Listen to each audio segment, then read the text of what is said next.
ನರೇಗಾನ change ಮಾಡಕ್ಕೆ ಹೊರಟಿದೆ BJP ಅನ್ನುವಂಥದ್ದು ಮಾತುಗಳು ನೋಡಿ. ಭಾಳ ಒಳ್ಳೆ ಪ್ರಶ್ನೆ ಕೇಳಿದ್ರಿ. ನಾನು ಇವ್ರಿಗೊಂದು ಪ್ರಶ್ನೆ ಕೇಳ್ತೀನಿ. ಏನು ಇವರು ನರೇಗಾ ಮಾಡೋಕ್ಕಿಂತ ಪೂರ್ವದಲ್ಲಿ ಅಟಲ್ ಬಿಹಾರಿ ವಾಜಪೇಯಿ ಅವರ ಸರ್ಕಾರದಾಗ ಇದು ಗ್ರಾಮೀಣ ರೋಜ್ಗಾರ್ ಯೋಜನಾ ಅಂತ ಇತ್ತು. ಅದನ್ನು ಬದಲಾವಣೆ ಮಾಡಿದ್ರು ಇವರು. ಒಂದು ಅದನ್ನು ಪ್ರತಿಯೊಂದು ಕಡೆ ಅವ್ಯವಹಾರ ಆಗ್ತಾರೆ. ರಾಜ್ಯಾದ್ಯಂತ ಹಲವಾರು ಮತಕ್ಷೇತ್ರದಾಗ 10 ಕೋಟಿ 20 ಕೋಟಿ 30 ಕೋಟಿ ಮನ್ರೇಗಾದ ದುರುಪಯೋಗ ಆಗ್ತಾ ಇದೆ. ಅದರ ಒಂದಿಷ್ಟು ಅಮೆಂಡ್ಮೆಂಟ್ಸ್ಗಳನ್ನ ಬದಲಾವಣೆ ಮಾಡಿಕೊಂಡು ಸರಿಯಾಗಿ ಜನರ ಕಡೆ ಹೋಗಬೇಕು ಅನ್ನೋದು ಒಂದು. ಎರಡನೇದು 100 ದಿವಸ ಇದ್ದಿದ್ದನ್ನು 125 ದಿವಸಕ್ಕೆ ಮಾಡಿದ್ರು ಅವರು. ಕೇಂದ್ರ ಸರ್ಕಾರ ಹೆಚ್ಚಿಗೆ ಮಾಡ್ತು. 2 ಇನ್ನೊಂದು ನಿಮ್ಗೆ ಈ ಸಂದರ್ಭದಲ್ಲಿ ಒಂದು ನೆನಪಿಗೆ ಬಯಸ್ತೀನಿ. 2004 ಅಟಲ್ಜಿಯವ್ರ ಸರ್ಕಾರ ಹೋದ್ಮೇಲೆ ದೇಶಾದ್ಯಂತ ಏನೊಂದು ಹೈವೇಗಳ ಮೇಲೆ ಸುವರ್ಣ ಚತುಷ್ಪಥ ರಸ್ತೆ ಅಂತಿದ್ದು, ಅಲ್ಲೆಲ್ಲ ಅಟಲ್ಜಿಯವರ ಒಂದು ಹೋಲ್ಡಿಂಗ್ಸು ಬೋರ್ಡ್ಸು ಅವೆಲ್ಲ ಇದ್ದು. ರಾತ್ರಿ ಇವ್ರ ಸರ್ಕಾರ ಬಂದ ತಕ್ಷಣ ಅವನ್ನೆಲ್ಲ ಕಿತ್ತು ಹಾಕಿದ್ರಲ್ರಿ. ಯಾಕೆ? ದೇಶ ಅಲ್ವಾ ಇದು?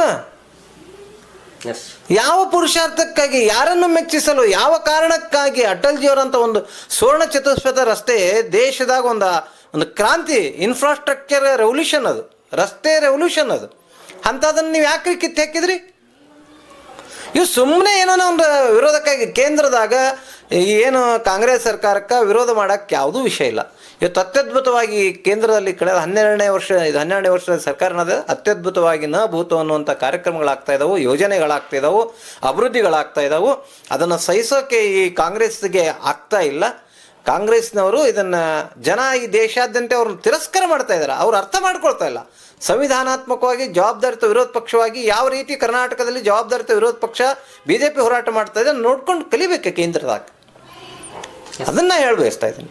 ಅದಕ್ಕೆ ಇದರಲ್ಲಿ ಯಾವುದೂ ಇದು ಇಲ್ಲ, ಯಾವ ದುರುದ್ದೇಶನೂ ಇಲ್ಲ ಇದ್ರಾಗ. ಮತ್ತು ಮಹಾತ್ಮ ಗಾಂಧೀಜಿಯವರು ರಾಮನ್ನ ಶ್ರೇಷ್ಠ ಅಂತಿದ್ರಲ್ಲ, ಮಾತೆತ್ತಿರು ರಾಮ್ ಅಂತಿದ್ರು. ನಾವು ವಿಕಸಿತ ಭಾರತ ರಾಮ್ಜಿ ಅಂದಿವಿ.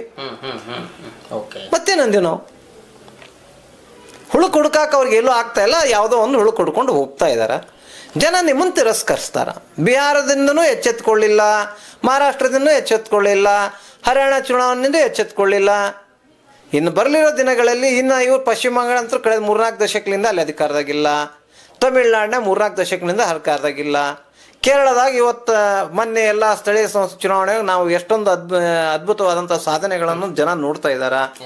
ಸೊ ದೇಶಾದ್ಯಂತ ಇವ್ರ ಮೂಲ ಗುಂಪು ಆಗೋದು ನಿಶ್ಚಿತ. ನ್ಯಾಷನಲ್ ಹೆಲ್ತ್ ಕೇರ್ಸ್ ಕಳೆದ 13 ವರ್ಷದಿಂದ ನಡೆದದ್ದು. ಎಲ್ಲ ಕೋರ್ಟ್ಗಳಾಗೂ ಬೇರೆ ಬೇರೆ ಕೋರ್ಟ್ಗಳಾಗಿ ಬಂದು ಇವತ್ತೊಂದು ಹಂತಕ್ಕೆ ಬಂತು. ಆ ರೋಸ್ ಸೆವೆನ್ಯೂ ಕೋರ್ಟ್ ಡೆಲ್ಲಿ ಒಳಗೆ ಅದು ಅವ್ರು ಏನಿದೆ ಟೋಟಲ್ ಈ ಕೇಸನ್ನು ತಿರಸ್ಕಾರ ಮಾಡಿಲ್ಲ, ರಿಜೆಕ್ಟ್ ಮಾಡಿಲ್ಲ. ದ ಪ್ರೊಸೆಸ್ ಏನ್ ಹೇಳ್ಯಾರಲ್ಲ, ಅವ್ರ ಕಾನೂನಿನ ಪ್ರೊಸೆಸ್ ಈ ರೀತಿ ಬರ್ರಿ ಅಂತ ಹೇಳ್ಯಾರ ಹೊರತು ರದ್ದು ಮಾಡ್ರಿ ಇಲ್ಲ ಚಾರ್ಜ್ ಶೀಟ್ ರದ್ದು ಮಾಡಂದಿಲ್ಲ. ಅವರು FIR ಮಾಡ್ಕೊಂಡು ಚಾರ್ಜ್ ಶೀಟ್ ಮಾಡ್ರಿ ಅಂತ. ಅದನ್ನ ಮತ್ತೆ ಕೇಂದ್ರ ಮುಂದೆ ಅದಕ್ಕೆ ಹೈಕೋರ್ಟಿಗೆ ಹೋಗೈತಿ, ದಿಲ್ಲಿ ಹೈಕೋರ್ಟಿಗೆ ಹೋಗೈತಿ. ಸರಿ, 13 ವರ್ಷದಿಂದ ಕೇಸ್ ನಡತ್ತದು. ಇವತ್ತು ನಿನ್ನೆ ಕೇಸ್ ಅಲ್ಲ, ಹೊಸ ಕೇಸ್ ಅಲ್ಲ. ಸೊ ಎಲ್ಲಾ ಕೋರ್ಟ್ಲಿಂದ, ಲಕ್ನೋ ಕೋರ್ಟ್ ಅಲ್ಲಿಂದ ಎಲ್ಲ ಕಡೆಯಲ್ಲಿ ಹೋಗಿ ಇವತ್ತು ದೆಹಲಿ ಕೋರ್ಟ್ನಾಗ ಅದು ರೋಸ್ ರೆವೆನ್ಯೂ ಕೋರ್ಟ್ ನೋಡ್ರಿ. ನಾವು ಅವರು ಇಂಪೀಚ್ಮೆಂಟ್ ಮೋಷನ್ ತಂದ್ಬಿಟ್ರು ಮೊನ್ನೆ ಕಾರ್ತಿಕ ದೀಪ ಸಲುವಾಗಿ. ನಾವು ಆ ರೀತಿ ಭಾರತೀಯ ಜನತಾ ಪಕ್ಷ ಯಾವಾಗ್ಲೂ ಯಾವ ನ್ಯಾಯಾಲಯದ ಆ ತೀರ್ಪನ್ನು ನಾವು ಪ್ರಶ್ನೆ ಮಾಡಿಲ್ಲ, ಇದುವರೆಗೂ ಪ್ರಶ್ನೆ ಮಾಡಿಲ್ಲ, ಹಿಂದೂ ಮಾಡಿಲ್ಲ, ಇವತ್ತು ಮಾಡಿಲ್ಲ, ಮುಂದೂ ಮಾಡಿಲ್ಲ. ಆದ್ರೆ ಕಾಂಗ್ರೆಸ್ ಸರ್ಕಾರ ಯಾವ್ಯಾವ ಕಾಲಘಟ್ಟದ ಎಮರ್ಜೆನ್ಸಿ ತಂತು, ಅವ್ರ ವಿರುದ್ಧ ಬಂತು ಅಂತ ಹೇಳಿ ಶಾಬಾನು ಕೇಸ್ನ ಬಂತಂತೆ ಕೋರ್ಟ್ ವಿರುದ್ಧ ಮಾಡಿದ್ರು. ಮೊನ್ನೆ ಕಾರ್ತಿಕ ದೀಪಾರಾಧನೆ ಸಲುವಾಗಿ ಅಲ್ಲಿ ತಮಿಳುನಾಡು ಒಂದು ಸೆಷನ್ ಕೋರ್ಟ್ ಕೊಡ್ತು, ಹೈಕೋರ್ಟ್ ಕೊಡ್ತು.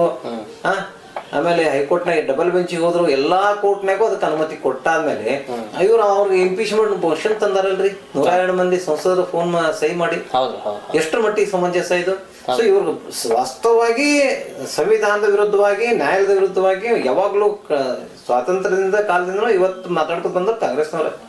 ಏನು ಮುಂದಿನ ತಮ್ಮ ನಡೆ ಏನು ಅಂತದ್ದು ನಾನು ಆವಾಗಲೇ ಹೇಳಿದೆ ನಿಮಗೆ. ಇದು ಒಂದು ಅಘೋಷಿತ ತುರ್ತು ಪರಿಸ್ಥಿತಿ ಒಂದನೇದ್ದು. ಎರಡನೇದ್ದು ರೋಲೆಟ್ ಆ್ಯಕ್ಟಿನ ಹೊಸ ಕಾಂಗ್ರೆಸ್ ಸರ್ಕಾರ ನಮ್ಮವ್ರ ಮೇಲೆ ಮಾಡಿರುವಂಥದ್ದು. ಬ್ರಿಟಿಷರು ಸ್ವಾತಂತ್ರ್ಯ ಹೋರಾಟಗಾರ ಮೇಲೆ ಮಾಡಿದ್ರು. ಇವತ್ತು ಕಾಂಗ್ರೆಸ್ಸಿಗರು ಜನಪರ ಹೋರಾಟಗಾರ ಮೇಲೆ ಇದನ್ನು ತಂದಿದ್ದಾರೆ. ಅಷ್ಟೇ ಡಿಫ್ರೆನ್ಸ್. ಅದಕ್ಕೆ ನಿಶ್ಚಿತವಾಗಿ ನಾವು ಹೌಸ್ನಾಗ ಮಾಡಿದ್ವಿ.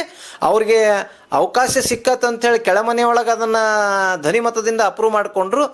ಮೇಲ್ಮನೆಯೊಳಗೂ ಆ ಧ್ವನಿ ಮತ ವಿಭಜನೆ ಹಾಕಿದ್ರೆ ಅದು ಸೋಲಾಗ್ತಿತ್ತು. ಅವ್ರು ಮತ ವಿಭಜನೆಗೆ ಹಾಕ್ಲಾರ್ದ ಒಂದು ದಾರ್ಶತನಿಂದ ತಪ್ಪು ದಾರಿಯೊಳಗೆ ಸರ್ಕಾರ ಹೋಗ್ಯದ. ಅದು ನಿಲ್ಲಂಗಿಲ್ಲ.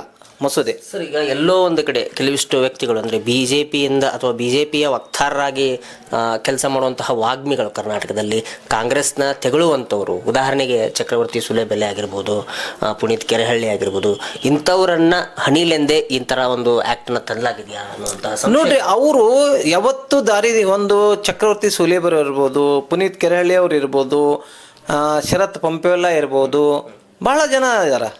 ಅವ್ರು ಎಲ್ಲರನ್ನೂ ನಾನು ಹೇಳಿದ್ನಲ್ರಿ, ಜನಪರ ಹೋರಾಟಗಳನ್ನು ಹಣಿಯೋಕೆ ಏನು ಸ್ವಾತಂತ್ರ್ಯ ಹೋರಾಟಗಾರನ ಹಣೆಯಕ್ಕೆ ರೋಲೆಟ್ ಆಕ್ಟ್ ತಂದ್ರು, ಅದೇ ರೀತಿ ಜನಪರ ಹೋರಾಟಗಳನ್ನ ಹಣೆಯಕ್ಕೆ ಈ ದ್ವೇಷ ಭಾಷಣ, ದ್ವೇಷ ಮಸೂದೆ ಅನ್ನುವಂಥದ್ದನ್ನು ಇವ್ರು ತಂದಿರೋದು ಅಷ್ಟೇ, ಇನ್ನೇನೂ ಇಲ್ಲ.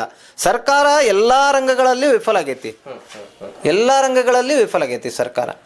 ತಮ್ಮ ತಪ್ಪುಗಳನ್ನು ಮುಚ್ಕೋತಾರ, ಇನ್ನು ಜನ ಬಂಡ್ ಹೇಳ್ತಾರ ಅನ್ನೋದಕ್ಕೆ ಈ ರೀತಿ ಅವರನ್ನು ಸಪ್ರೆಷನ್ ಮಾಡೋದು, ಹತ್ತಿಕ್ಕುವಂಥ ಕೆಲಸ, ಪ್ರಜಾಪ್ರಭುತ್ವವನ್ನು ಹತ್ತಿಕ್ಕೋದು, ಸ್ಪಷ್ಟವಾಗಿ ಪ್ರಜಾಪ್ರಭುತ್ವದ ಉಲ್ಲಂಘನೆ.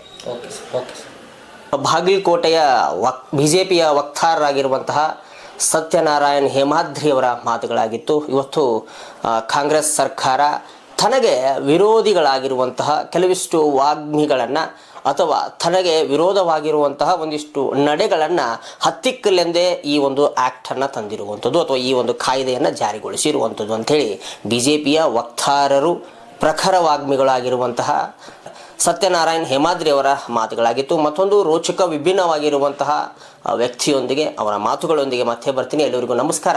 ವಂದೇ ಮಾತರಂ. ನಮಸ್ಕಾರ.